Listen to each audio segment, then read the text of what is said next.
Contrast paints are an excellent way of getting a base coat, a shade and a highlight in one coat.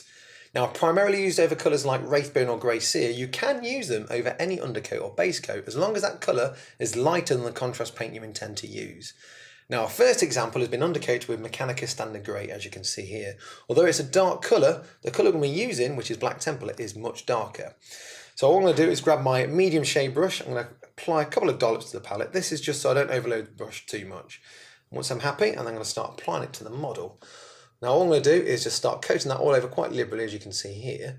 When it starts to dry, that black template will start to pull away from the edges and you'll get some nice subtle highlights of that Mechanicus grey showing through, which is perfect if you want to build up those layers and edge highlights. And there we are, the contrast paint now dry. You can see the Mechanicus Standard Grey showing on those edges. Now it gives it a subtle look, which is perfect if you want to build up those highlights gradually on the power armour, or if you're doing leather, you can just leave it as it is. Now our next example is to paint a contrast paint over two colours.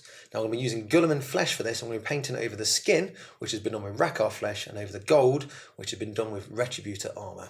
So I'm just going to apply a little bit onto the palette like so, still using my medium shade brush, so I don't overload my brush too much. And then all I'm going to do is then start coating it over the model. Now at this point you don't have to be too neat, but what you'll get is as the contrast starts to dry, it will stay in those recesses, it will slightly change the tone of those top areas, so like where his pecs is, but also as it dries it will pull away as well, it will give you a natural highlight. So actually in one coat, you've actually base coated, shaded and highlighted most of your Kerrick Acolyte. And there we are with the contrast paint now dry. You can see it's just changed the hue on those raised areas of the skin and the metal. It's also settled nicely in those recesses, and as it's dried it's just pulled away ever so slightly and given us a nice highlight as well. So just a couple more examples to show you. The first one I'm going to show is a Genestealer Cultist that's had 3 contrast paints applied over an Avalanche Sunset base coat.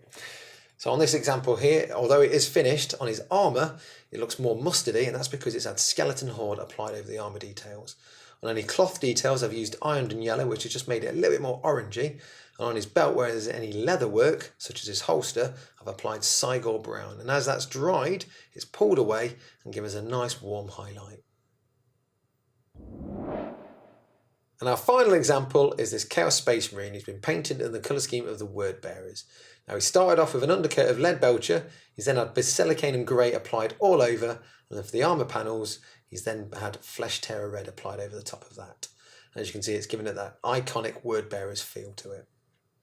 So there we are, they're just a few examples of applying contrast paints over different base coats and undercoats. Now it's worth remembering that the contrast paint will only work if that base coat or undercoat is lighter than the contrast paint you intend to use. Well, I hope you've enjoyed this video. Hope you enjoy experimenting with your own contrast paints over different base coats and undercoats, and we'll see you again soon. Bye bye.